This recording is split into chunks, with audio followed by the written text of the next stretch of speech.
हरे कृष्णा कृष्णा कृष्णा हरे हरे, हरे राम राम राम हरे हरे। हरे कृष्णा। आप सभी भक्तों का स्वागत है आज की श्रीमद् भागवतम की इस कक्षा में। स्वागतम सुस्वागतम। और हम चर्चा कर रहे हैं श्रीमद् भागवतम चतुर्थ स्कंद अध्याय 23 के ऊपर, जिसका नाम है महाराज पृथु का भगवत धाम गमन। तो जल्दी से हम रिकैप करते हैं, कल हमने क्या पढ़ा था। कल हम पढ़ रहे थे कि महाराज पृथु किस प्रकार से अंत समय पे अपनी सारी संपत्ति को बांटने के बाद में वन में गए और उन्होंने खूब कठिन तपस्या की, और उनकी जो धर्म पत्नी थी अर्ची माता, वो भी उनके साथ वन में गई, और राजकुमारी राजकन्या होते हुए भी, उन्होंने महारानी होते हुए भी जंगल के कितने कष्टों को सहन किया, और अपने पति के साथ उन्हीं के रास्ते पर वो गई। और उसके बाद क्या किया उन्होंने, उन दोनों ने कठिन तपस्या के द्वारा अपने योग शक्तियों से अपना शरीर त्याग किया। तो पहले तो पृथु महाराज ने शरीर त्याग किया, तो महारानी अर्ची ने उनका दाह संस्कार किया और उनकी चिता की परिक्रमा करके स्वयं भी उन अग्नि के लपटों में चली गई और उन्हीं के साथ सती होकर और उच्च लोकों को उनके साथ चली गई। ये चीज़ें जब देव पत्नियों ने देखी, देवताओं ने देखी, तो उन्होंने उस चिता के ऊपर खूब सारी फूलों की वृष्टि की, और जो देव पत्नियां थी उन्होंने उस अर्ची माता की इस प्रकार से स्तुति करी थी जैसे वो उनसे भी श्रेष्ठ थी, एक देवी के समान उनकी खूब हुआ। तो अभी हम आज जो हैं इसी श्रृंखला में पढ़ेंगे श्रीमद् भागवतम चतुर्थ स्कंद अध्याय 23 और श्लोक संख्या 29 से हम प्रारंभ करेंगे। मैत्रेय उवाच। मैत्रेय ऋषि ने आगे कहा, हे विदुर, जब देवताओं की पत्नियां इस प्रकार परस्पर बातें कर रही थी तो अर्ची ने उस लोक को प्राप्त कर लिया था जहां उनके पति सर्वोत्कृष्ट स्वरूप सिद्ध महाराज पृथु पहुंच चुके थे। तो यहाँ बताया जा रहा है कि अर्ची माता भी अपने पति के साथ में स्वरूप सिद्ध जगह पर पहुंच गई, जिस लोक में जो है जाकर दोबारा कभी वापस आना नहीं होता। मैत्रेय मुनि ने आगे कहा, भक्तों में महान महाराज पृथु अत्यंत शक्तिशाली थे और उनका चरित्र अत्यंत उदार तथा उद्दाम था। मैंने यथासंभव तुमसे उसका वर्णन किया है। तो हमको याद होगा कि बोला गया था, विदुर जी ने कहा था कि मुझे और डिटेल में बताइए, आप जो महाराज पृथु थे उनके कैसे कार्यकलाप थे, क्या क्या उन्होंने किया था, उसके विषय में मुझे पूरा अच्छी तरह से जानना है। तो बहुत डिटेल में, बहुत खुल विस्तार से उन्हें सब कुछ समझा दिया, और सब कुछ समझाने के बाद मैत्रेय ऋषि कह रहे हैं कि मैंने तो जो तुमको चरित्र सुनाया, अत्यंत उदार चरित्र, ये बहुत ही शक्तिशाली महाराज पृथु का, इसको तुमने इस प्रकार से मुझसे यथासंभव जैसे मैंने प्रयास किया उसे तुम सुन चुके हो। और आगे कह रहे हैं, जो व्यक्ति श्रद्धा तथा ध्यान पूर्वक राजा पृथु के महान गुणों को पढ़ता है या स्वयं सुनता है अथवा अन्यों को सुनाता है, वह अवश्य ही महाराज पृथु के लोक को प्राप्त होता है। दूसरे शब्दों में ऐसा व्यक्ति भी वैकुंठ लोक अर्थात भगवान के धाम को वापस जाता है। तो आप सब जितने भी हो, जितने सुन रहे हो पृथु महाराज के इस दिव्य चरित्र को, और आगे इसको लोगों को भी सुना रहे हो, दूसरों को भी आप प्रेरणा कर रहे हो, या आगे चल के आप सुनाने की भी प्रयास करोगे, तो कह रहे हैं कि अवश्य हमें वैकुंठ लोक की प्राप्ति होगी, इसमें कोई संशय नहीं। यदि कोई पृथु महाराज के गुणों को सुनता है और यदि वह ब्राह्मण है तो वह ब्रह्म शक्ति में निपुण हो जाता है।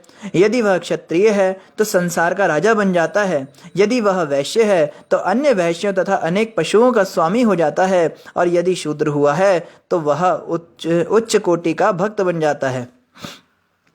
तो यहाँ पे बताया जा रहा है, जो जिस वृत्ति में है उसी में उसका कल्याण होगा। महाराज पृथु की इस कथा को सुनने से हर किसी का कल्याण होगा, चाहे नर हो या नारी। जो कोई भी महाराज पृथु के इस वृतांत को अत्यंत आदर पूर्वक सुनता है, वह यदि निसंतान है तो संतान युक्त, और यदि निर्धन है तो वह धनवान बन जाता है। तो देखो कितना फायदा हो रहा है, ये बाद में बताई जाती हैं बातें, है ना, कितना बैठे बैठा फायदा हो गया।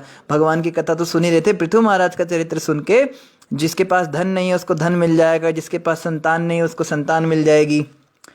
जो इस वृतांत को 3 बार सुनता है, वह यदि समाज में सम्मानित नहीं है तो अत्यंत विख्यात हो जाएगा, और यदि निरक्षर है तो परम विद्वान बन जाएगा। दूसरे शब्दों में, पृथु महाराज का वृतांत सुनने में इतना शुभ है कि वह समस्त दुर्भाग्य को दूर भगाता है। तो कईयों के दुर्भाग्य चल रहे होंगे तो सौभाग्य जागृत हो जाएंगे पृथु महाराज की इस कथा को सुनने मात्र से। पृथु महाराज के चरित्र को सुनकर मनुष्य महान बन सकता है, अपनी जीवन अवधि आयु बढ़ा सकता है, स्वर्ग को जा सकता है और इस कली काल के कल्मशों का नाश कर सकता है। साथ ही वह धर्म अर्थ काम तथा मोक्ष के हितों में उन्नति ला सकता है। अतः सभी प्रकार से यही अच्छा है कि जो लोग ऐसी वस्तुओं में रुचि रखते हैं वे पृथु महाराज के जीवन तथा चरित्र के विषय में पढ़ें तथा सुनें। तो ये सब जो है ये क्या है, ये जैसे बचपन में हम खाते थे ना दवाई, तो कड़वी दवाई के ऊपर चीनी का एक कोट लगा होता था। हम सोचते थे मीठी गोली बच्चे के मुंह में डाल देती थी मम्मी, ले बेटा मीठी गोली खा, तो हम मीठी मीठी गोली को गटक जाते थे, पर उसके अंदर कड़वी दवाई भी साथ में होती थी। तो इसी प्रकार से ये जो कथाएं हैं इनके साथ में ये सब वरदान जोड़ दिए गए। इसको सुनने से पैसे मिल जाएंगे, ये मिल जाएगा, पुत्र मिल जाएगा, पुत्री मिल जाएगी, और ये आ जाएगा, वो आ जाएगा। तो इसके लालच में भी अगर कोई व्यक्ति ध्यानपूर्वक इन कथाओं को सुने, भागवत कथाओं को सुने, तो भी भक्ति तो आ ही जाएगी साथ में अंदर। कोई ये नहीं कहे कि ये क्या इसमें दे रहे हैं, महिमा बता रहे, पैसा आ जाएगा, ये सब का क्या मतलब है। अरे ये सब हमें दिया जा रहा है क्योंकि भागवत के रचयिता भी जानते हैं कि हम कितने पानी में हैं। हमारा पिता तो जानता ही है ना कि कौन कौन बेटा कैसा है उनका, तो वो तो जानते ही भाई कलयुग के जीव हैं, तो थोड़ा बहुत ये चीज़ें भी साथ में दे दी। ये बोनस है हमारे लिए। जैसे दिवाली में होता है ना, दिवाली में बोनस मिलता है कि एक फ्रिज खरीदोगे तो साथ में एक मोबाइल फ्री या ऐसा कुछ मिल जाता है ऑफर। तो ये ऑफर मिले हुए हमको। यदि विजय तथा शासन शक्ति का इच्छुक कोई राजा अपने रथ पर चढ़कर प्रस्थान करने के पूर्व पृथु महाराज के चरित्र का 3 बार जप करता है तो उसके अधीन सारे राजा उसके आदेश से ही सारा कर उसी प्रकार लाकर रखते हैं जिस प्रकार महाराज पृथु के अधीन राजा उनको दिया करते थे। शुद्ध भक्त भक्ति योग का विविध विधियों का पालन करते हुए कृष्ण चेतना में पूर्णतया लीन होने के कारण दिव्य पद पर स्थित हो सकता है, किंतु तो भी भक्ति करते समय उसे पृथु महाराज के जीवन तथा चरित्र के विषय में सुनना, दूसरों को सुनने की प्रेरणा देना तथा पढ़ना चाहिए। कहते अगर कोई शुद्ध भक्त भी है उसको भी पृथु महाराज का जीवन सुनना और सुनाना चाहिए। इसके सुनने सुनाने से सभी का कल्याण होता है। मैत्रेय मुनि ने आगे कहा, हे विदुर, मैंने यथासंभव पृथु महाराज के चरित्र के विषय में बतलाया है। तो देखो 3 बार पढ़ने की आवश्यकता क्या रह गई हमको। पहले तो विदुर जी ने बोला सुनाइए, तो पहली बार सुनाया, फिर दोबारा बोला और सुनाइए तो दोबारा सुनाया, फिर तीसरी बार कहा विस्तार से सुनाइए, तो मैत्रेय जी ने 3 बार वैसे ही सुना दिया। फिर भी अगर कोई चाहता है पूरा बेनिफिट लेना तो जो ये संस्कृत के श्लोक है या फिर हिंदी अनुवाद है उसको अपने अपने घरों में, आपको पता ही चल गया पीछे हमने बताया कौन कौन से स्कंद के कौन कौन से अध्याय में पृथु महाराज का वर्णन है, तो आप पढ़ सकते हो उसको। 3 बार पढ़ने से यहाँ पे बताया जा रहा है, पूरा बेनिफिट मिलता है।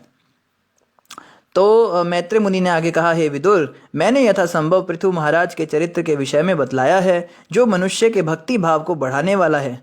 जो कोई भी इसका लाभ उठाता है वह भी महाराज पृथु की तरह ही भगवान के धाम को वापस जाता है। तो वो सारी जो बातें थी वो उनके लिए थी जिसको वो चाहिए।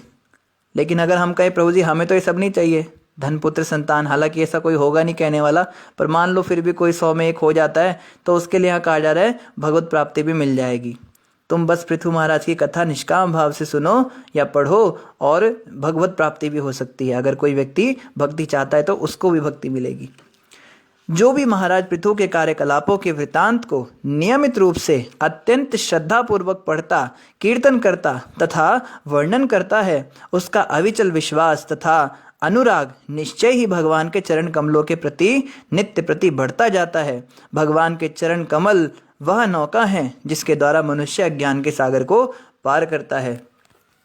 तो यहाँ बता रहे हैं कि जो व्यक्ति बार बार इन वृतांतों को पढ़ता है, महाराज पृथु के इन कार्यकलापों को श्रद्धापूर्वक पढ़ता है या इनका वर्णन करता है, तो उसका भगवान के चरणों में अविचल विश्वास हो जाता है। भागवत को सुनने का यही फल है, भागवत पढ़ने का यही फल है कि हमारा भगवान में विश्वास हो जाएगा। अभी हमारा भगवान में विश्वास है नहीं। भगवान का जिसमें विश्वास हो जाता है फिर उसको डर नहीं लगता, कल क्या हो जाएगा, परसों क्या हो जाएगा, मेरा जीवन कैसे चलेगा, मेरे घर में रोटी कैसे आएगी, उसको चिंता ही नहीं रह जाती। कहा है ना, भजहु रे मन श्री नंद नंदन भय चरनार विंदरे दुर्लभ मानव जन्म सत्संगे तारहए भव सिंधुरे। हे मेरे मन, तू तो बस नंद नंदन श्री कृष्ण का भजन कर, क्योंकि वही तुझे अभय प्रदान कर सकते हैं। भगवान श्री कृष्ण के चरण कमल कैसे होते हैं? वो हमें अभय प्रदान करते हैं, हमारे समस्त भय को हर लेते हैं। दुर्लभ मानव जन्म सत्संगे, तेरे को दुर्लभ मानव जन्म मिला तो तू सत्संग कर। तारा है भव सिंदूरे, और इस भव सिंदूर से पार हो जा। अपने मन को ये शिक्षा दी जाती है। श्रीला गोविंद दास कविराज कह रहे हैं, देखो वैष्णव कैसे होते हैं। वैष्णव जो होते हैं ना, वैष्णव किसी को शिक्षा नहीं देते, वैष्णव स्वयं को ही शिक्षा देते हैं। वो खुद ही को कह रहे हैं, मेरे मन तू भजन कर। ये नहीं कह रहे, ये दुष्ट जनों तुम सबके सब मिलकर नंद नंदन का भजन क्यों नहीं करते, जबकि वो ऐसा कह सकते थे, हम हैं दुष्ट, पर फिर भी वो अपने मन को जो है समझा रहे हैं कि अभय मिलेगा। तो वही बात यहाँ पे आ रही है कि भगवान के चरण कमलों में अगर हमारी श्रद्धा विश्वास हो जाए तो सारे के सारे भय दूर हो जाए, नष्ट हो जाए, हमारे को कभी डर ही ना लगे किसी बात का। और कह रहे हैं भगवान के चरण कमल एक नाव के समान है, एक ऐसी नाव जिसके द्वारा अज्ञान के सागर को मनुष्य पार कर सकता है। और इसी के साथ हमारा 23वां अध्याय भी समाप्त हुआ। अभी हम 24वां अध्याय पढ़ेंगे, जिसका नाम है शिवजी द्वारा की गई स्तुति का गान। मैत्रेय उवाच, मैत्रेय ऋषि ने आगे कहा, महाराज पृथु का सबसे बड़ा पुत्र विजिताश्व, जिसकी ख्याति अपने पिता की ही तरह थी, राजा बना और अपने अपने छोटे भाइयों को पृथ्वी की विभिन्न दिशाओं पर राज्य करने का अधिकार सौंप दिया, क्योंकि वह अपने भाइयों को अत्यधिक चाहता था। तो विजिताश्व जो इनके पुत्र थे, उन्होंने स्वयं तो राजा बने, लेकिन ऐसा नहीं कि अब मैं राजा बन गया, चलो अब तुम सब मेरे नौकर बन जाओ। नहीं, अपने भाइयों को भी विभिन्न दिशाओं में उन्होंने राज्य दिया। महाराज विजिताश्व ने संसार का पूर्वी भाग अपने भाई हर्यक्ष को, दक्षिणी भाग धूम्रकेश को, पश्चिमी भाग वृक को तथा उत्तरी भाग द्रविड़ को प्रदान कर दिया। और यहाँ कह रहे हैं, पूर्व काल में महाराज विजिताश्व ने स्वर्ग के राजा इंद्र को प्रसन्न करके उनसे अंतर्धान की पदवी प्राप्त की थी। उनकी पत्नी का नाम शिखंडिनी था, जिससे उन्हें 3 उत्तम पुत्र हुए। तो महाराज विजिताश्व जो हैं, इन्होंने इंद्रदेव को भी प्रसन्न किया, और इनकी एक पत्नी भी थी जिसका नाम था शिखंडिनी। उनसे इनको 3 पुत्र प्राप्त हुए। महाराज अंतर्धान के तीनों पुत्रों के नाम थे, तो इनको अंतर्धान नाम की एक उपाधि इंद्र ने दी, तो इनका नाम अंतर्धान पड़ गया। इनके 3 पुत्र कौन थे? पावक, पवमान तथा शुचि। पूर्व काल में ये तीनों व्यक्ति अग्निदेव थे, परंतु वशिष्ठ ऋषि के शाप से वे महाराज अंतर्धान के पुत्रों के रूप में उत्पन्न हुए। फलतः वे अग्निदेवों के ही समान शक्तिमान थे, और फिर से अग्निदेवों के रूप में स्थित होने के कारण उन्होंने योग शक्ति का पद प्राप्त किया। तो यहाँ वर्णन आ रहा है कि अग्निदेव एक नहीं होते, अग्नि भी कई प्रकार की होती हैं और सबके अपने अपने देवता होते हैं। तो उनमें जो ये 3 थे, इन तीनों को श्राप मिला था, और श्राप जो है उसके कारण इनको दोबारा से जन्म लेना पड़ा महाराजा अंतर्धान के परिवार में। वशिष्ठ ऋषि ने इनको श्राप दिया था, तो लेकिन दोबारा भी दूसरे जन्म में भी इनके पास अपनी काफ़ी शक्तियाँ बरकरार थी, अग्निदेव के समान ही ये शक्तिशाली थे। और फिर से उन्होंने क्या किया, योग शक्ति के पद को दोबारा से प्राप्त किया। महाराज अंतर्धान ने नभस्वती नामक एक दूसरी पत्नी से विवाह किया, जिससे उन्हें हविर्धान नामक एक अन्य पुत्र की प्राप्ति हुई। चूंकि महाराज अंतर्धान अत्यंत उदार थे, अतः उन्होंने यज्ञ से अपने पिता के घोड़े को चुराते हुए इंद्रदेव को मारा नहीं। तो यहाँ बता रहे हैं कि महाराजा अंतर्धान ने एक और कन्या से शादी की, उसका नाम था नभस्वती, और उनसे भी उनको हविर्धान नामक एक अन्य पुत्र की प्राप्ति हुई थी। और महाराज अंतर्धान जो थे बड़े उदार थे, इसीलिए उन्होंने अपने पिता के घोड़े को चुराते हुए इंद्र को भी मारा नहीं था। हमें याद है ना, पिछली बार जब जब इनका नाम विजिताश्व पड़ा था, उस समय पे यज्ञ का घोड़ा चुराया जा रहा था इंद्र के द्वारा, तो वो सन्यासी का वेश धारण कर लेता था, पर ये उसको मार नहीं पाते थे। फिर इनको अत्रि ऋषि कहते थे मारो उसको, वो इंद्र है, तो भी ये उसको खाली बस डरा के आ जाते थे, घोड़ा वापस लेके, मारते नहीं थे। कारण क्या था? ये बड़े उदार थे। जब भी परम शक्तिशाली अंतर्धान को प्रजा से कर लेना, प्रजा को दंड देना या उस पर कठोर जुर्माना लगाना होता, तो ऐसा करने को उनका जी नहीं चाहता था। फलतः उन्होंने ऐसे कार्यों से मुख मोड़ लिया और वे विभिन्न प्रकार के यज्ञ संपन्न करने में व्यस्त रहने लगे। बहुत इंपॉर्टेंट शिक्षा है इस श्लोक में। महाराज अंतर्धान क्या करते थे? देखो, हमारे सबके जीवन में बहुत सारे तरह तरह के लोग आते हैं। कुछ लोग होते हैं जो उल्टी सीधी हरकतें करते हैं और हम सोचते हैं इसको दंड देना ही चाहिए। जैसे हमारे साथ कोई कुछ कर देता है या हमारे सामने कोई गड़बड़ करता है, तो और स्वाभाविक है हमें गुस्सा आ जाता है, या हम एक न्यायाधीश की भूमिका निभाते हैं। कभी कभी हमारे मन में बड़ा आ जाता है कि ये बड़ा गलत कर रहा है। जैसे हम आश्रम में रहते हैं, परिवार में रहते हैं, या किसी समुदाय से जुड़े हैं, किसी सोसाइटी से जुड़े हैं, वहाँ का कोई मेंबर अगर ऐसी कुछ गड़बड़ करता है तो तुरंत हमारे मन में एक भावना आती है कि इसको अभी के अभी सबक सिखाया जाए। लेकिन जो उदार हृदय के होते हैं, जो लोग भक्त होते हैं, जिनके हृदय में बहुत ज़्यादा दया करुणा होती है, वो इन चीज़ों में इतनी दिलचस्पी नहीं दिखाते। दंड देना, सुधार करना, या कहते हैं ना सबक सिखाना, इन सब चीज़ों में उनका इतना विश्वास नहीं होता। वो क्या करते हैं? वो इन चीज़ों से मुख मोड़कर विभिन्न प्रकार के यज्ञ संपन्न करने में व्यस्त रहने लगे, यानी कि अपना भक्ति में ध्यान देते हैं। कई बार ऐसा होगा, कुछ भक्त हमारे सामने ओझी हरकतें करेंगे।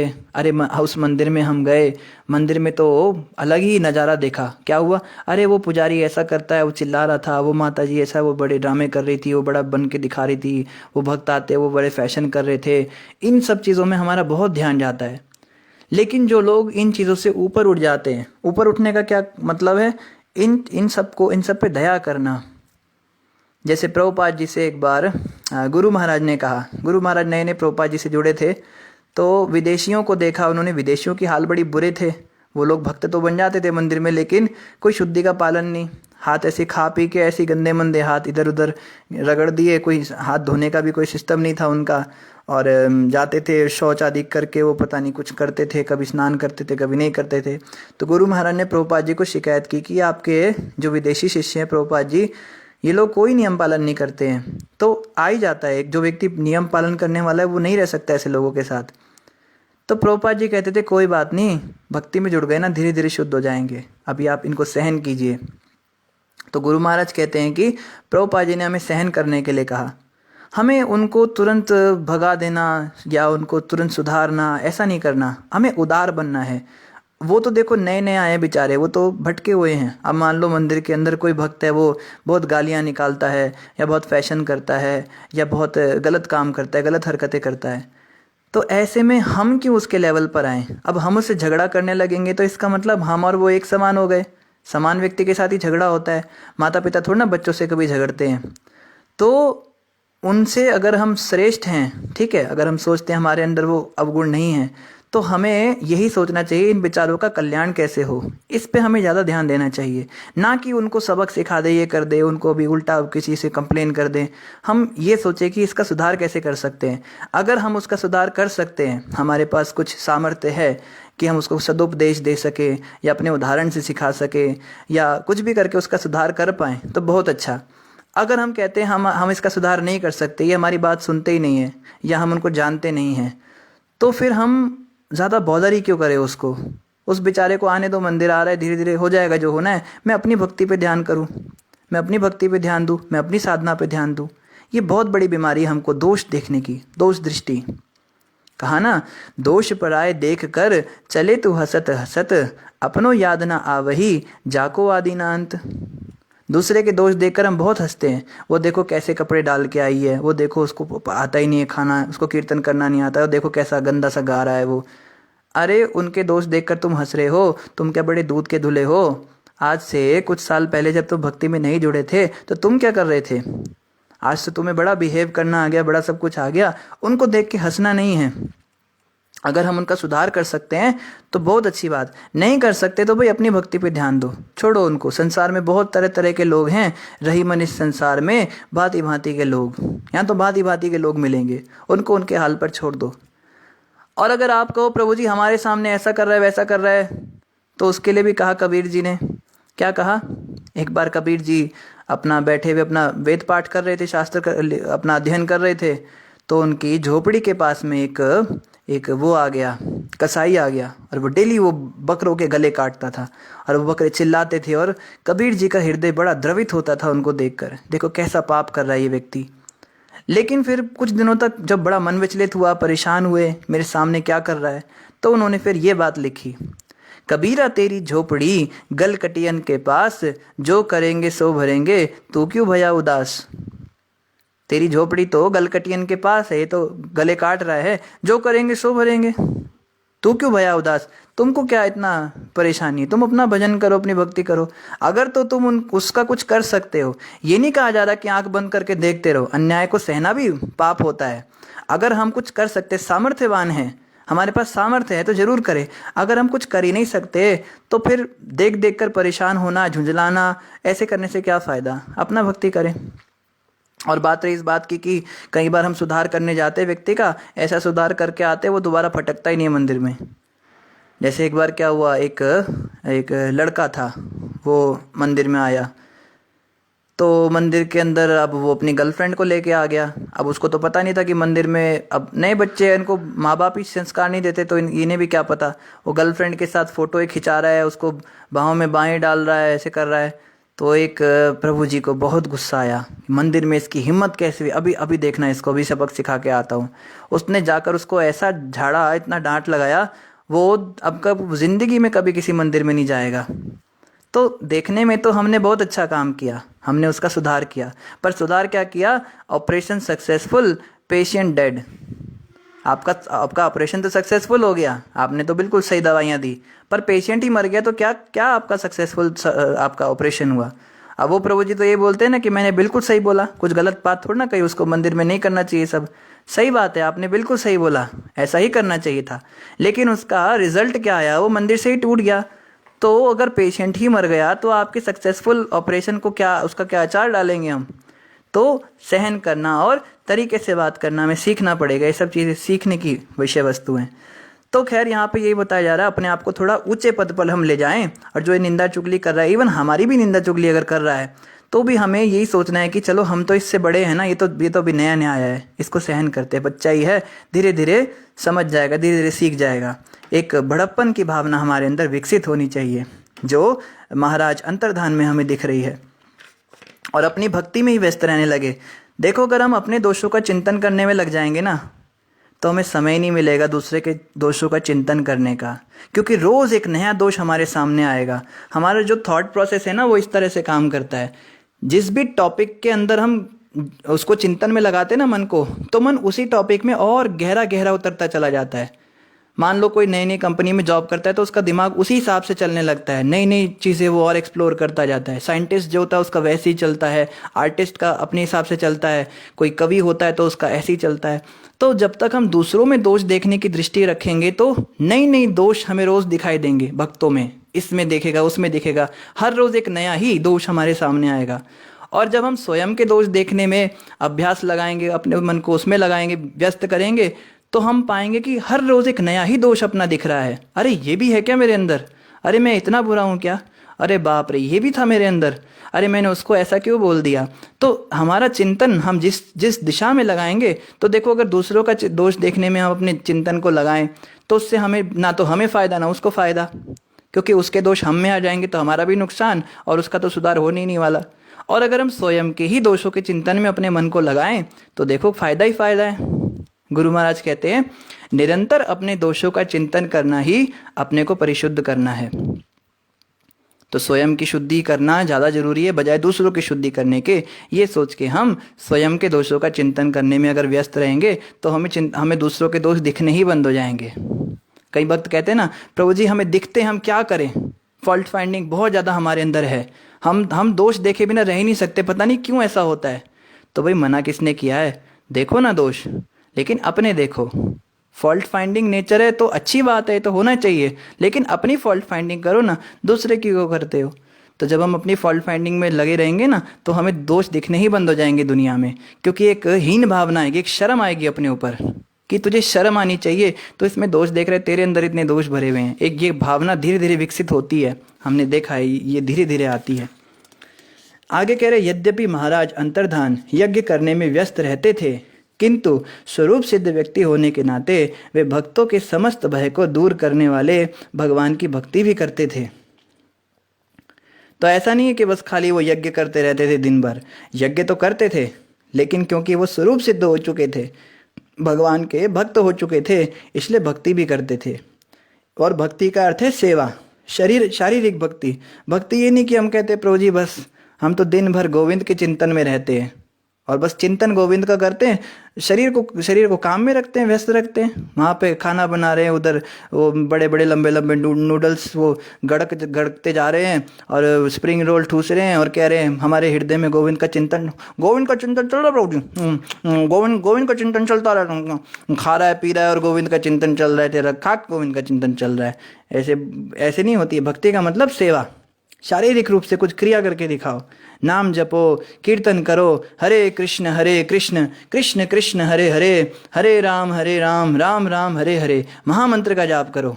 इन सब चीज़ों को तो तुम करते नहीं हो, जब तुम्हें करना नहीं, मंगल आरती उठना नहीं और कोई साधना सेवा कुछ करनी नहीं, बस हमारे हृदय में भगवान है। इस प्रकार भगवान की पूजा करते हुए महाराज अंतर्धान समाधि में लीन रहकर सरलतापूर्वक भगवान के ही लोक को प्राप्त हुए। तो अपने पिता के समान ही ये जो महाराजा अंतर्धान थे, ये भी भगवान के लोक को प्राप्त हुए। महाराज अंतर्धान के पुत्र हविर्धान की पत्नी का नाम हविर्धानी था, जिसने 6 पुत्रों को जन्म दिया। तो अंतर्धान जी जो थे, इनके फिर पुत्र यानी पृथु महाराज के पौत्र, ये कौन हुए? हविर्धान जी। इनकी पत्नी का नाम था हविर्धानी और इनसे फिर इनको 6 पुत्र हुए, जिनके नाम थे बर्हिशत, गय, शुक्ल, कृष्ण, सत्य तथा जितव्रत। तो ये सब उनके नाम हुए। मैत्र ऋषि ने आगे कहा, हे विदुर, हविर्धान का अत्यंत शक्तिशाली पुत्र बर्हिशत विभिन्न प्रकार के यज्ञादि कर्मकांड तथा योगाभ्यास में अत्यंत कुशल था। अपने महान गुणों के कारण वह प्रजापति कहलाया। महाराज बर्हिशत ने संसार भर में अनेक यज्ञ किए। उन्होंने कुश घासों को बिखेर कर उनके अग्रभागों को पूर्व की ओर रखा। तो इस प्रकार से बता रहे, ये जो पोते हुए ये भी बड़े पहुँचे हुए निकले और योगाभ्यास और इन चीज़ों में बड़े कुशल थे और बड़े यज्ञ इन्होंने भी किए। महाराज बर्हिशत आगे प्राचीन बर्ही नाम से विख्यात, तो इन्हीं का नाम प्राचीन बर्ही भी पड़ा। इनको परम देवता ब्रह्मा जी ने समुद्र की कन्या शतद्रुति के साथ विवाह करने का आदेश दिया था। तो ब्रह्मा जी ने स्वयं कहा था कि भाई तुम समुद्र की कन्या शतद्रुति से शादी करो।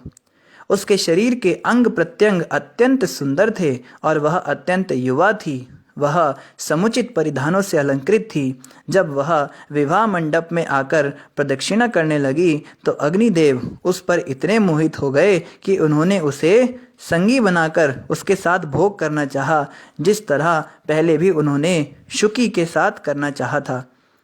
तो कह रहे हैं ये इतनी सुंदर कन्या थी, इतनी सुंदर थी कि जब ये अग्नि के साथ फेरे ले रही थी तो जिसके फेरे ले रही थी वो अग्निदेव ही इस पर मुग्ध हो गए। ये देखो, देवताओं के साथ भी ऐसा कभी कभी हो जाता है। आप इमेजिन करके देखो, कोई सुंदर सी कन्या से आप शादी कर रहे हो और 7 फेरे लेते लेते अचानक अग्नि के अंदर से ही अग्निदेव प्रकट हो जाएं और वही उस आपकी बनने वाली पत्नी को ही भगा कर ले जाए अपने साथ। तो यहाँ पे कह रहे उन्होंने यही प्रयास किया, इसका भोग करने की इच्छा की। और पहले भी ऐसा हुआ था, एक बार शुकी के साथ भी उन्होंने ऐसा किया था, ऐसा करना चाहा था। जब शतद्रुति का इस तरह विवाह हो रहा था तो असुर, गंधर्व लोक के वासी, बड़े बड़े साधु एवं सिद्ध लोग, पृथ्वी लोक तथा नागलोक के वासी सभी परम विद्वान होते हुए भी उसके नुपुरों की झंकार से मोहित हो रहे थे। तो जैसे उसके जब पायल बज रही थी, चल रही थी वो, तो कह रहे हैं अग्निदेव की गलती भी कुछ नहीं थी, क्योंकि जब उसकी पायल बज रही थी तो असुर क्या, गंधर्व क्या, बड़े बड़े साधु, सिद्ध लोक के निवासी, पृथ्वी लोक और नाग लोक के वासी और परम विद्वान, ये लोग परम विद्वान थे। ऐसे नहीं थे कोई ऐसे लफंडर टाइप के थे, बड़े शास्त्रों के पढ़ने वाले। इनका भी मन विचलित हो रहा था, वो भी उसकी झंकार से मोहित हुए जा रहे थे, इतनी सुंदर वो थी। राजा प्राचीन बरही ने शतद्रुति के गर्भ से 10 पुत्र उत्पन्न किए। वे सभी समान रूप से धर्मात्मा थे और प्रचेता नाम से विख्यात हुए। तो अब प्रचेता की कहानी वापस आ गई। अब याद कीजिए पीछे, काफी पीछे जो है प्रचेताओं के बारे में बात हुई थी कि जब नारद जी ध्रुव महाराज की जब भगवत प्राप्ति हो गई तो नारद जी उनका गान करते करते प्रचेताओं के पास आए थे। तब प्रचेताओं को जब वो सुनाने लगे थे तो बीच में इनका नाम आ गया था। ध्रुव महाराज की वंशावली बताने लगे उनको, प्रचेताओं को। तो जब ध्रुव महाराज की वंशावली बता रहे थे तो उसमें ये पृथु महाराज का वर्णन आया। एक्चुअली इनका आया था जो दूसरे थे, राजा वेण की कथा आई थी। अंग राजा के वेण जैसा बड़ा बुरा पुत्र हुआ था। तब बीच में उन्होंने उनको रोका था कि आप मुझे पूरा बताइए, वेण कौन था, अंग कौन था, फिर पृथु महाराज का पूरा बताइए। तो वो सारे कथा समाप्त होकर वापस प्रचेताओं पर आ गए कि प्रचेता कौन थे। ये इनके पुत्र के और पुत्र के भी पुत्र हुए, प्रचेता नाम से ये इनकी प्राचीन बरही और शतद्रुति के गर्भ से ये उत्पन्न हुए। और ये इनकी संख्या कितनी थी? ये 10 थे। 10 पुत्र हुए उनको हुए जिनका नाम प्रचेता पड़ा। जब इन सभी प्रचेताओं को उनके पिता ने विवाह करके संतान उत्पन्न करने का आदेश दिया तो सबों ने समुद्र में प्रवेश किया और 10,000 वर्षों तक तपस्या की। इस प्रकार उन्होंने समस्त तपस्या के स्वामी पूर्ण पुरुषोत्तम भगवान की उपासना की। तो जनरली क्या होता है, जब कोई पिता अपने पुत्र को आदेश देता है कि आप शादी करो और बच्चे पैदा करो तो वो सीधा शादी.com पे जाता है।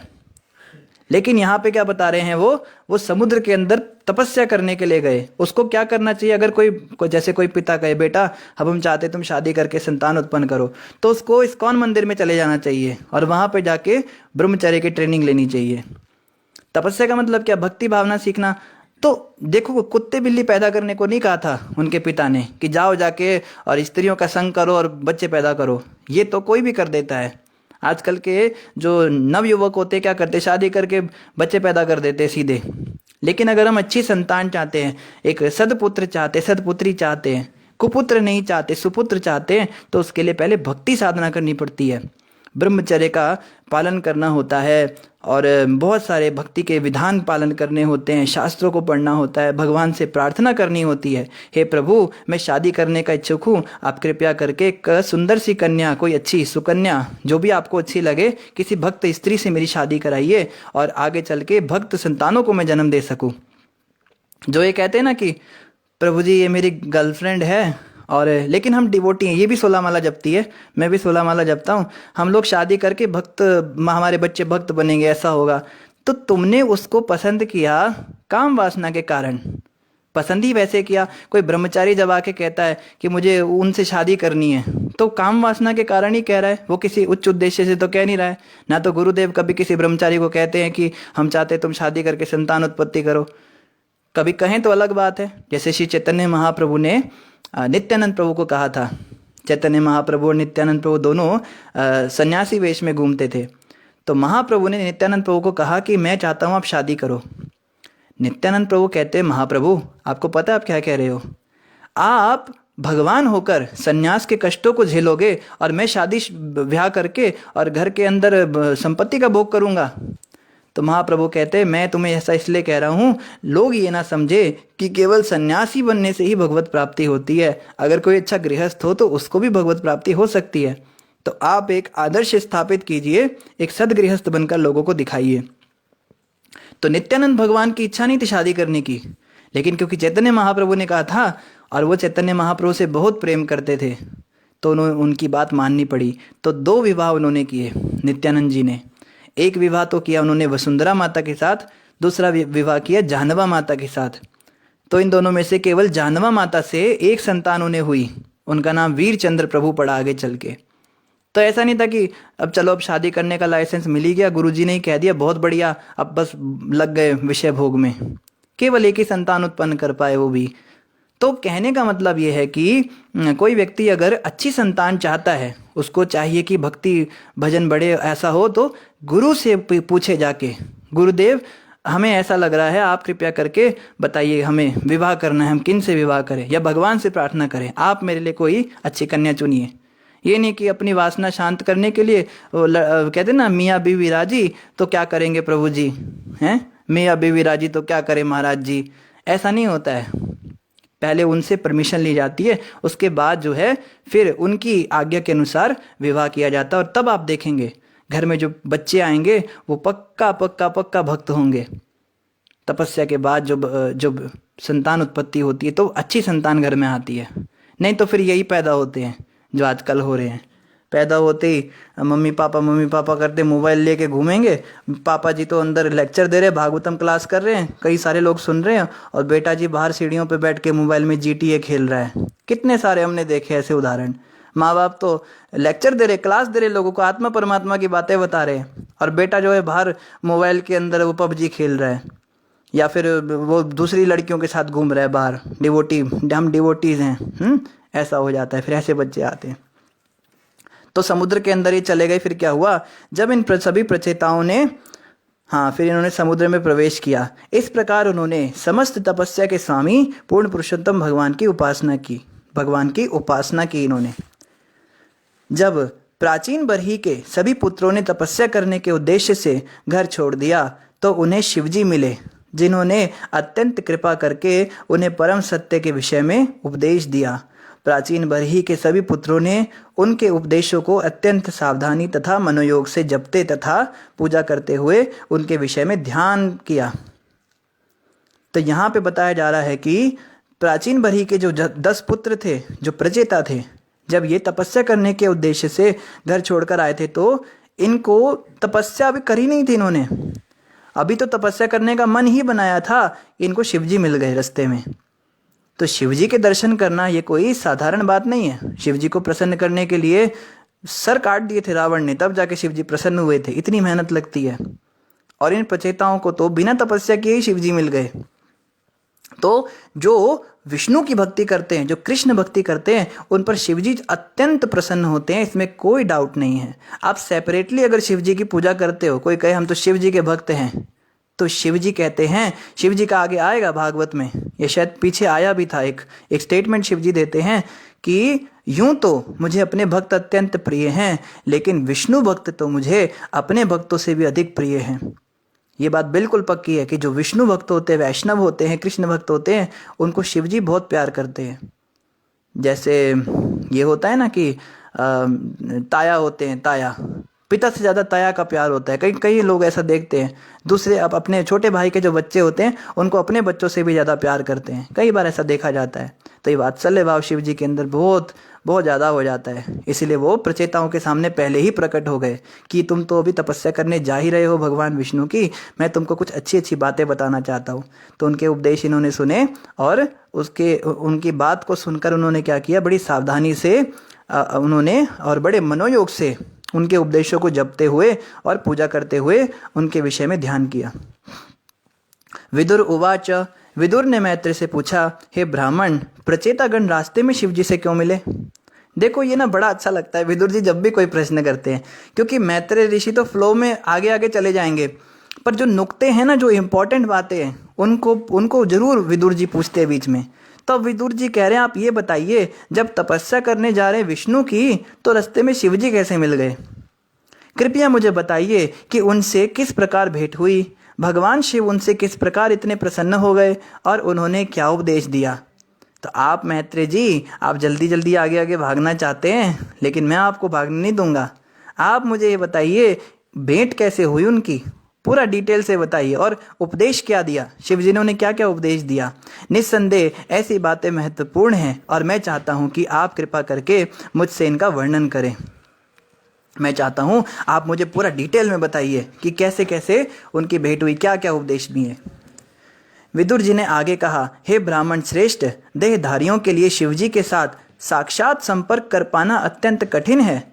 बड़े बड़े ऋषि भी, जिन्हें भौतिक आसक्ति से कोई लेन देन नहीं होता, उनका समागम पाने के लिए ही ध्यान में लीन रहने के बावजूद भी उनका संसर्ग प्राप्त नहीं कर पाते। तो विदुर जी कह रहे हैं, मैं इस बात को जानता हूं कि शिव जी से मिलना ये कोई मामूली बात नहीं है। आप तो इस तरह से बता रहे, रास्ते में गए वहाँ शिव जी मिल गए, जैसे कोई सड़क पे कोई सब्जी वाला मिल जाता है। अरे शिव जी से मिलना कितनी बड़ी बात है, तो ऐसे कैसे इनको मिल गए शिव जी? मुझे आप पूरा बताइए। शिव जी जो अत्यंत शक्तिशाली देवता हैं और वे आत्माराम हैं, जिनका नाम भगवान विष्णु के ही बाद आता है। यद्यपि उन्हें इस भौतिक जगत में किसी वस्तु की कोई आकांक्षा नहीं है, किंतु वे संसारी लोगों के कल्याण कार्य में सदैव व्यस्त रहते हैं और अपनी घोर शक्तियों तथा यथा देवी काली तथा देवी दुर्गा के साथ रहते हैं। तो बता रहे शिव जी के कुछ गुण बताए हैं यहाँ पे। पहली बात तो शिव जी अत्यंत शक्तिशाली देवता हैं।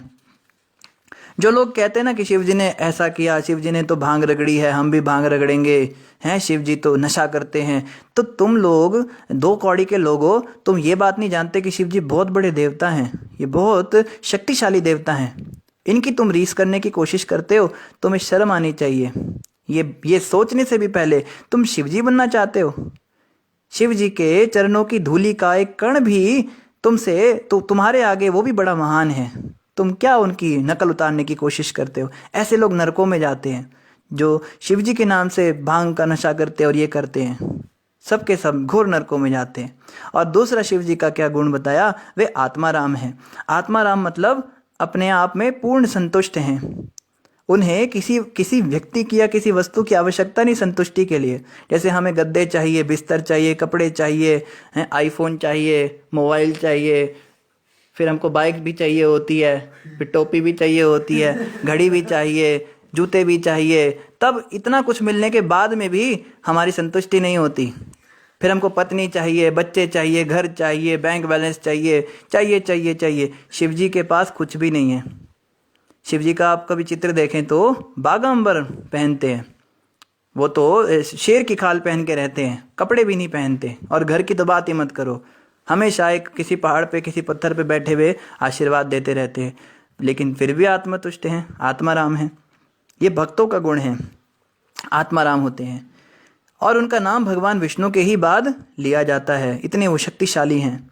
यद्यपि उन्हें इस भौतिक जगत में किसी वस्तु की कोई आकांक्षा नहीं है, लेकिन फिर भी वो संसार में लोगों के कल्याण में सदैव व्यस्त रहते हैं। वो क्या करते हैं? हमेशा दूसरों के कल्याण के बारे में सोचते रहते हैं, इसका कल्याण कर दूं, उसका कल्याण कर दूं। देखो भक्तों में और अभक्तों में यही अंतर है। हम क्या सोचते हैं 24 घंटे इसका विनाश कर दूं, उसका सर्वनाश कर दूं, उसका कुछ बुरा कर दूं, इसके पैसे हड़प लूं, इसकी बेइज्जती कर दूं, इसको परेशान कर दूं, उसको दुखी कर दूं। ये बाय डिफॉल्ट हमारा नेचर बन चुका है आज। हर घर में यही कहानी, हर घर में यही कहानी। कोई नई बहू आ गई घर में, इसको परेशान करते हैं सारी औरतें। है ना, औरत की सबसे बड़ी दुश्मन औरत ही होती है। सास भी उसे परेशान करेगी, वो भी ननद भी परेशान करेगी, पर उनको पता नहीं होता कि जो आई है ये भी औरत है। उल्टा वो उन दोनों पे केस ठोक देती है, दोनों की दोनों जेल में चक्कियाँ पीसती हैं फिर। तो यहाँ पे बताया जा रहा है ये दूसरों को परेशान करने की जो टेंडेंसी है भक्तों में नहीं होनी चाहिए। कम से कम भक्तों को चाहिए कि वो दूसरों का कल्याण करने के लिए सोचे, इसका कल्याण कर दूं, उसका कल्याण कर दूं। और ऐसा करने की वजह से क्या करते हैं? वो हमेशा अपनी घोर शक्तियों जैसे देवी काली और देवी दुर्गा के साथ रहते हैं। शिव जी हमेशा इन दोनों के साथ ही रहते हैं। मैत्रेय उवाचा, मैत्रेय ऋषि ने आगे कहा। तो इस प्रकार से जब विदुर जी ने प्रश्न किया तो मैत्रेय जी क्या बता रहे हैं? हे विदुर, अपनी साधु प्रकृति के कारण प्राचीन बरही के सभी पुत्रों ने अपने पिता के वचनों को शिरोधार्य किया और पिता की आज्ञा पूरी करने के उद्देश्य से वे पश्चिम दिशा की ओर चले गए। तो अपने पिता की आज्ञा को पूरी करने के लिए वो दोनों वो दसों के दसों पश्चिम की ओर चले गए। चलते चलते प्रचेताओं ने एक विशाल जलाशय देखा जो समुद्र के समान ही विशाल दिखता था। इसका जल इतना शांत था मानो किसी महापुरुष का मन हो, और इसके जलचर इतने बड़े जलाशय की संरक्षण में होकर अत्यंत शांत तथा प्रसन्न प्रतीत हो रहे थे। तो जल जो था जनरली इतना शांत होता नहीं है, लेकिन वो जो जलाशय था वो बड़ा शांत था, और वहाँ जो जलचर जीव थे वो भी बड़ी शांति से बैठे हुए थे। उस विशाल सरोवर में विभिन्न प्रकार के कमल पुष्प थे। कुछ नीले थे तो कुछ लाल थे, कुछ रात्रि में खिलने वाले थे तो कुछ दिन में खिलने वाले थे। इंदिवर जैसे कुछ कमल शाम को खिलने वाले थे। इन सब फूलों से सारा सरोवर पुष्पों की खान सा प्रतीत हो रहा था। फलस्वरूप सरोवर के तटों पर हंस, सारस, चक्रवाक, कारंडव तथा अन्य सुंदर जल पक्षी खड़े हुए थे। तो ये सारे पक्षी उस जलाशय को देखकर, उसकी सुंदरता को देखकर मुग्ध हो रहे थे। उस सरोवर के चारों ओर तरह तरह के वृक्ष तथा लताएं थी और उन पर मतवाले भौरे गूंज कर रहे थे। भौरों की मधुर गूंज से वृक्ष अत्यंत उल्लासित लग रहे थे और कमल पुष्पों का केसर वायु में बिखर रहा था। इन सब से ऐसा वातावरण उत्पन्न हो रहा था मानो कोई उत्सव हो रहा हो। जब राजा के पुत्रों ने मृदंग तथा प्रणव के साथ साथ अन्य राग रागिनियों की कर्णप्रिय ध्वनि सुनी तो वे अत्यंत विस्मित हुए। तो पहले तो देखा एक बहुत सुंदर जलाशय है, चारों तरफ हंस हैं, भौरे गुंजार कर रहे हैं, बहुत सारे फूल यहाँ पे हो रहे हैं और नाना प्रकार की आवाज़ें हो रही हैं। तो इनको देखकर वो क्या कर रहे हैं, तो बड़े खुश हो रहे थे। पर अचानक से क्या हुआ, उस निर्जन स्थान में उन्हें मृदंग की आवाज़ आने लगी और राग रागिनियों की आवाज़ आ रही है, कोई राग गा रहा है, बड़े सुंदर सुंदर राग आ रहे हैं। तो उसको सुन के बड़े विस्मित हुए। प्रचेतागण भाग्यवान थे कि उन्होंने प्रमुख देव शिवजी को उनके पार्षदों सहित जल के बाहर आते देखा। तो कौन कर रहे थे वो मृदंग की ध्वनि? शिवजी के संगी थे, जो शिवजी के पार्षद थे, वो जल से बाहर निकल रहे थे और वहां से आवाज आ रही थी उस मृदंग की। उनकी शारीरिक कांति तपे हुए सोने के समान थी, उनका कंठ नीला था।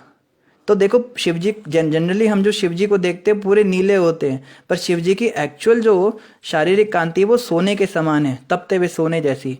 जैसी श्रीमती राधा रानी का आता है ना मंत्र, तप्त कांचन गौरांगी राधे वृंदावनेश्वरी वृषभानु शुते देवी प्रणमामि हरि प्रिये। राधा रानी का कैसा अंग है? तप्त कांचन गौरांगी, तपते हुए सोने जैसा रंग है। तो वैसा ही रंग शिवजी का होता है और कंठ नीला होता है। केवल शिवजी का कंठ नीला होता है, पूरे शिवजी नीले नहीं होते हैं। ये उनका एक्चुअल स्वरूप ऐसा होता है। और उनके 3 नेत्र थे जिनसे वे भक्तों पर कृपा दृष्टि डाल रहे थे। तो तीनों आंखों से भक्तों पर कृपा दृष्टि डाल रहे थे। उनके साथ अनेक गंधर्व गायक थे जो उनका गुणगान कर रहे थे। ज्यों ही प्रचेताओं ने शिवजी को देखा, उन्होंने तुरंत ही कौतूहलवश उन्हें नमस्कार किया और वे उनके चरणों पर गिर पड़े। तो प्रचेताओं ने जैसे ही शिवजी को देखा तो वो तो बड़े खुश हो गए, आज तो लॉटरी लग गई है ना। इस प्रकार से उनके चरणों में वो प्रणाम किया। शिवजी प्रचेताओं से अत्यंत प्रसन्न हुए, क्योंकि सामान्यतः शिवजी पवित्र तथा सदाचारी पुरुषों के रक्षक हैं। राजकुमारों से अत्यंत प्रसन्न होकर वे इस प्रकार बोले। तो इतनी बड़ी बात यहाँ बताई, शिवजी पवित्र तथा सदाचारी पुरुषों के रक्षक हैं और शिवजी के ही भक्त सबसे ज़्यादा अपवित्र रहने के काम करते हैं। ये जो जंगलों में रहते हैं और भांग का नशा करते हैं, जटाजूड़ रखते हैं, नहाते नहीं, जो अलग अलग इनकी विधियां होती हैं। पर यहाँ बता रहे हैं जो पवित्र रहता है, जैसे शिवजी के कुछ भक्त पवित्र भी होते हैं, घर गृहस्थी वाले जो भक्त होते हैं वो तो नहा धो के ही मंदिर जाते हैं। तो जो पवित्र रहने वाले लोग हैं वो शिवजी को बहुत अच्छे लगते हैं। और सदाचारी होना चाहिए हमको। जो दुराचारी होते हैं, बात करने की तमीज़ नहीं, मुंह से ऐसे शब्द निकालते सामने वाले का ही मूड खराब हो जाता है। हमारी तो यह हालत है ना, कलयुग के हम जीव हैं। हम अगर किसी को सदुपदेश भी देंगे, मान लो हमें दिख रहा है कोई व्यक्ति सड़क क्रॉस कर रहा है तो उसको भी, और सामने से कोई गाड़ी आ रही है तो ऐसी भद्दी भाषा में बोलेंगे, अबे अंधा हो गया क्या? उसको, वो तो बोल तो रहे हैं उसके भले के लिए, लेकिन उसको और उल्टा क्रोध आ जाएगा, वो हमें पीटने लगता है। तो ऐसी हमारी वाणी होती है। कम से कम कुछ तो सदाचार हमें सीखना चाहिए। बात करने का लहजा आना चाहिए। सीनियर से कैसे बात करनी है, जूनियर से कैसे बात करनी है, स्त्रियों से कैसे बात करनी है, क्या हरकतें करनी चाहिए समाज में सबके सामने और क्या हरकतें नहीं करनी चाहिए, ये सारा सदाचार भक्तों को आना चाहिए। तो ऐसे सदाचारी व्यक्ति शिवजी को बहुत पसंद हैं। तो शिवजी ने उन्हें क्या कहा? श्री रुद्र उवाच श्री रुद्र शिवजी ने कहा, तुम सभी प्राचीन बरही के पुत्र हो, तुम्हारा कल्याण हो। मैं जानता हूँ कि तुम क्या करने जा रहे हो, अतः मैंने तुम पर कृपा करने के लिए ही अपना दर्शन दिया है। शिवजी कह रहे हैं, ऐसा मत समझो कि मैं यहाँ से जा रहा था और तुमने अचानक से मुझे देख लिया। मुझे तो कोई देख ही नहीं सकता। मैंने जानबूझकर तुमको अपना दर्शन दिया है और मुझे पता है कि तुम क्या करने के लिए आए हो। शिव जी ने आगे कहा, जो व्यक्ति प्रकृति तथा जीवात्मा में से प्रत्येक के अधिष्ठाता भगवान कृष्ण के शरणागत हैं, वह वास्तव में मुझे अत्यधिक प्रिय हैं। देखो, ये है वो श्लोक। यह है चौथा स्कंद, अध्याय 24, श्लोक संख्या 28, 4.20 4.28। शिव जी कह रहे, जो व्यक्ति प्रकृति और जीवात्मा में प्रत्येक के अधिष्ठाता भगवान कृष्ण के शरणागत है, वह वास्तव में मुझे अत्यधिक प्रिय है। जो कृष्ण को समर्पित हो चुका है, भगवान कृष्ण क्या है, देखो ये भी बता रहे हैं कि प्रकृति और जीवात्मा दोनों के अधिष्ठाता हैं। शिव जी ये नहीं करे कि मैं अधिष्ठाता हूँ। शिव जी कह रहे हैं दोनों के अधिष्ठाता, जीवों के भी और प्रकृति के भी भगवान कृष्ण हैं, और जो उनके शरणागत रहते हैं वे वास्तव में मुझे अत्यधिक प्रिय हैं। मैं उनसे बहुत प्यार करता हूँ। तो सुनकर कितना अच्छा लगता है ना। शिव जी हम सबसे बहुत प्यार करते हैं क्योंकि हम भगवान कृष्ण के भक्त बनने का प्रयास कर रहे हैं। जो व्यक्ति अपने वर्णाश्रम धर्म को समुचित रीति से 100 जन्मों तक निभाता है, वह ब्रह्मा के पद को प्राप्त करने के योग्य हो जाता है। आज ही हम बात कर रहे थे, ब्रह्मा बनने का एक क्वालिफिकेशन है। 100 सालों तक अगर कोई वर्णाश्रम धर्म का अच्छी तरह से पालन करे, बिना गलती करे, उसको ब्रह्मा बना दिया जाता है। जी, इसका मतलब ब्रह्मा जी भी एक जीवात्मा होते हैं हमारे जैसे। हम भी कितनी बार ब्रह्मा रह चुके हैं। जितने तो बाकी देवी देवताओं की तो बात ही क्या करनी है। जो दूसरे इंद्र चंद्र सूर्य ये सब होते हैं, ये तो ब्रह्मा जी के अंडर में आते हैं ना। ये सब भी जीवात्माएं ही होती हैं वास्तव में। देवी देवता बना जा सकता है, हम भी बन सकते हैं, लेकिन जो देवी देवता हैं अभी स्वर्ग में, उनका भी पतन होगा। जब उनके पुण्य समाप्त हो जाएंगे तो वो वापस इसी मनुष्य देह में जो आएंगे, फिर वो कुत्ते बिल्ली भी बनना पड़ता है, 84 लाख योनियों में भी घूमना पड़ता है। तो शिव जी कह रहे हैं कि ब्रह्मा का पद प्राप्त करना ऐसे संभव हो पाता है, और इससे अधिक योग्य होने पर वह शिव जी के पास पहुंच सकता है। मानो अगर उसकी और भी क्वालिफिकेशन हो गई तो वो शिव जी के पास भी पहुंच जाएगा। किंतु जो व्यक्ति अनन्य भक्तिवश सीधे भगवान कृष्ण या विष्णु की शरण में जाता है, वह तुरंत वैकुंठ लोक में पहुंच जाता है। शिव जी तथा अन्य देवता इस संसार के संहार के बाद ही इन लोकों को प्राप्त कर पाते हैं। तो बता रहे, देवता भी तरसते हैं मनुष्य बनने के लिए, क्योंकि जब तक इस संसार की प्रलय नहीं होगी तब तक वो भगवान के धाम नहीं जा सकते। लेकिन अगर कोई व्यक्ति सीधे ही कृष्ण की शरण ले लेता है तो शिव जी कह रहे हैं वो क्या करता है, वो सीधे वैकुंठ लोक को पहुंच जाता है।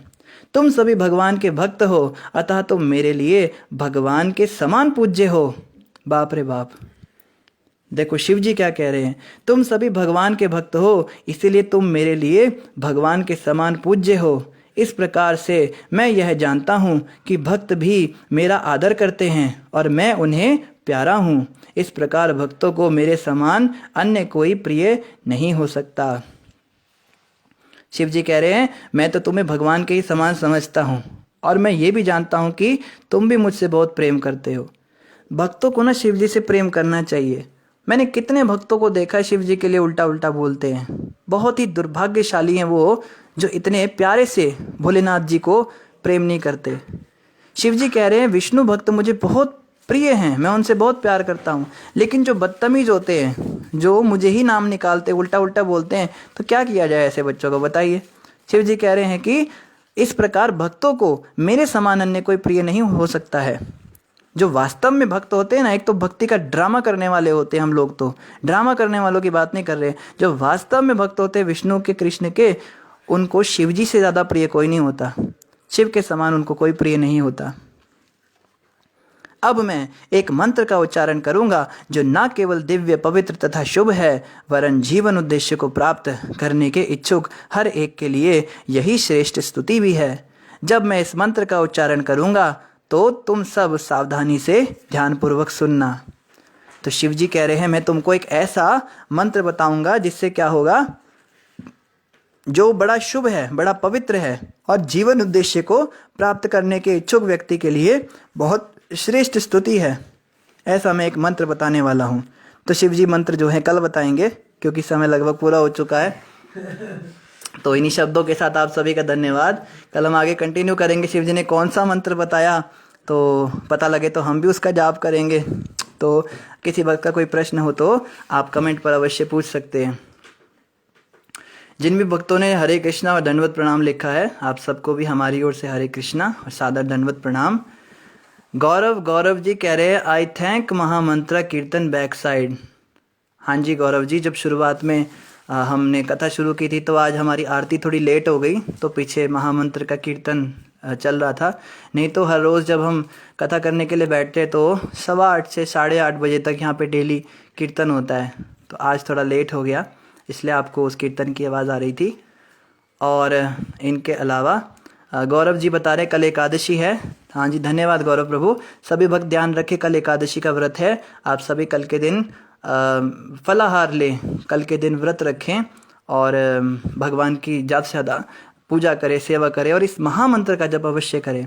हरे कृष्ण कृष्ण कृष्ण हरे हरे, हरे राम राम राम हरे हरे। इस महामंत्र का जप अवश्य करें। तो अनीता माता कह रही टुमारो इस पुत्रदा एकादशी। प्रभु एकादशी हमें किस भाव से करनी चाहिए? अनीता माता पुत्रदा एकादशी तो है कल, लेकिन भक्तों के लिए हर एकादशी केवल भगवान विष्णु की प्रसन्नता के लिए होनी चाहिए। फल अगर भगवान देना चाहे दे, पुत्रदा एकादशी में पुत्र दे, कामदा एकादशी में काम इच्छाएं पूरी करे, चाहे ना करे। हम तो एकादशी बस विष्णु की प्रसन्नता के लिए रखते हैं, इसके ऊपर हमें कुछ पता नहीं। अजीत वर्मा जी कह रहे प्रभु जी आज मेरे बेटे रघु का बर्थडे है, कृपया करके आशीर्वाद दीजिए। वो बोलता रुद्र प्रभु को कमेंट में बताओ। हरे कृष्णा। तो रघु जी आपको बहुत बहुत जन्मदिन की शुभकामनाएं। भगवान कृष्ण आप पर कृपा करें और हम सबको भक्ति का दान दे। प्रभुपाद जी और गुरु महाराज जी की कृपा से आप बहुत अच्छे भक्त बनो और इसी प्रकार से आप अच्छी भावना को विकसित कर सको और बाकी बच्चों से अलग बन सको। बाकी तो सब उल्टे सीधे बच्चे होते हैं, आप एक बहुत अच्छे बच्चे बनो। अशोक सपोलिया जी कह रहे हैं आयुष्मान भवा। लो जी अशोक प्रभु का आशीर्वाद मिल गया, आयुष्मान भवा। और इनके अलावा समृति माता कह रही है Hare Krishna prabhu ji tomorrow is Ekadashi so please do a lecture on mahamantra, a humble request please, and on Ekadashi we don't conduct Bhagavatam class. ठीक है समृति माता जी, एकादशी के दिन हमारी भागवतम क्लास की छुट्टी होती है, उस दिन हम कुछ अलग टॉपिक्स लेते हैं। तो अवश्य आपका भी ये विचार डाल दिया गया है। कल के लिए वैसे मैंने एक टॉपिक सोचा था, साथ में थोड़ा महामंत्र के ऊपर भी हम अवश्य कुछ व्याख्या कर देंगे, महामंत्र क्या है, कैसे जपना चाहिए आदि इत्यादि। अंजू वर्मा जी कह रही हैं प्रभु जी हमने अपना बेटा उधमपुर गुरुकुल में डालना है, क्या हम वहाँ डाल सकते हैं? कृपया करके बता दीजिए प्रभु जी। जी अंजू माता, बहुत अच्छी सोच है आपकी। बच्चों को गुरुकुल में डालेंगे तो कुछ अच्छे संस्कार उनको मिलेंगे, कुछ अच्छा सीखने को मिलेगा। तो आई थिंक नया सेशन अप्रैल के पहले स्टार्ट हो जाता है, अप्रैल में स्टार्ट होता है, उससे पहले अभी एडमिशन स्टार्ट होने वाले हैं। जैसे उसका फाइनल एग्ज़ाम हो जाए तो आप उसका सर्टिफिकेट या जो भी जो ट्रांसमाइग्रेशन वाला होता है, जो भी सर्टिफिकेट्स रिक्वायर होते हैं, आप उनको लेकर उधमपुर जा सकते हो। आप वहाँ पे कुंती माता जी हैं, कुंती माता जी से आप संपर्क कर सकते हो। उनका नंबर आपको किसी भी भक्त से मिल जाएगा, सबके पास उनका नंबर होता है, नहीं तो हम भेज देंगे। तो आप उनसे संपर्क करके अवश्य आप उसका एडमिशन करा सकते हो। और मनीष महाजन जी ने हरे कृष्ण महामंत्र लिखा है, धन्यवाद मनीष प्रभु आपका। और नरेंद्र भंडराल जी ने भी हरे कृष्ण महामंत्र लिखा है, आपका भी धन्यवाद प्रभु जी। और इनके अलावा वैकुंठ प्रभु ने गुरु महाराज के आज के प्रवचन का लिंक डाल दिया है, आप सभी महाराज जी का प्रवचन भी अवश्य सुने। लखविंदर जी कह रहे हैं आजकल जो टीवी में सीरियल आते हैं उन्हें देखकर सब डाउट में रहते हैं।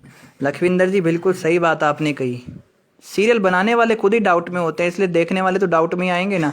वो पता नहीं क्या क्या दिखाते हैं, किसी सीरियल में कुछ दिखाते हैं, किसी में कुछ दिखाते हैं। वो सीरियल क्या है, वो तो फैशन शो हो गया बस। खाली वो 6 पैक वाले महादेव होंगे और ऐसी वो पार्वती होगी, अजीब अजीब कपड़े पहने होंगे और दोनों जो हैं वो आलिंगन कर रहे होंगे और वो उनको कुछ कह रही है। वो ये सब पता नहीं क्या दिखाते हैं। असली शिव जी का कैसा स्वभाव है ये तो भागवत से पता लग रहा है। टीवी में तो बड़ा कुछ दिखाते हैं कि है ना, वो ये उनकी लड़ाई हो रही है, ये हो रहा है, सो हो रहा है, तो टीवी पे हमें नहीं ध्यान देना है। टीवी सीरियल अगर शास्त्रों के आधार पर बनाए गए हैं तो कोई दिक्कत नहीं, लेकिन जो टीवी सीरियल शास्त्रों के आधार पर नहीं बनाए गए उन्हें हमें नहीं देखना। सारे एक जैसे नहीं होते, पर मैक्सिमम हमने देखो अप्रामाणिक ही होते हैं। तो शास्त्र पढ़ने हैं, हमें कथा सुननी है। दानिश कश्यप जी कह रहे हैं तुलसी माला पहन के नियम क्या है। दानिश कश्यप जी, तुलसी माला को अगर आप गले में पहनना चाहते हो तो उसके लिए 4 नियमों का पालन करना चाहिए। पहला नियम है मांस मछली अंडा प्याज लहसुन नहीं खाना। दूसरा, शराब बीड़ी सिगरेट कहनी गुटखा तम्बाकू चाय कॉफ़ी नहीं पीना।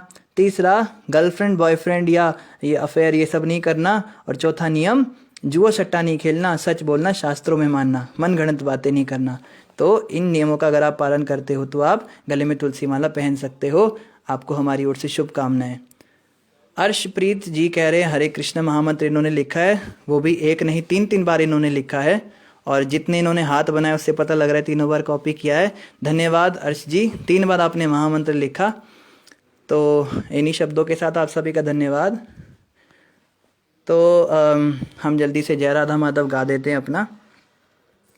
जय राधा माधव कुंज बिहारी गोपी जन वल्लभ गिरिवरधारी यशोदानंदन ब्रज जन रंजन यमुना तीरावनचारी। जय राधा माधव कुंज बिहारी जय राधा माधव कुंज बिहारी। हरे कृष्णा कृष्णा कृष्णा हरे हरे हरे राम राम राम हरे हरे। सभी का धन्यवाद। तो पिताजी भी हमारे जुड़े हुए हैं, धन्यवाद पिताजी आप आए। आप ऑफलाइन ही जो ज़्यादातर सुनते हैं, कृपया करके अगर आप डेली ऑनलाइन आए तो हमें बहुत अच्छा लगेगा। तो इन्हीं शब्दों के साथ आप सभी का धन्यवाद। ग्रंथराज श्रीमद् भागवतम महापुराण की जय, जगत गुरु शिला प्रभुपाद की जय, गौर भक्त वृंद की जय। रोहित बंसल जी ने भी हरे कृष्ण महामंत्र लिखा है, निधि माता ने धन्यवाद कहा है, लखविंदर जी ने जय जय श्री कृष्ण कहा है। सभी का धन्यवाद। कल कृपया सभी एकादशी का व्रत अवश्य रखें। हरे कृष्णा, दंडवत प्रणाम।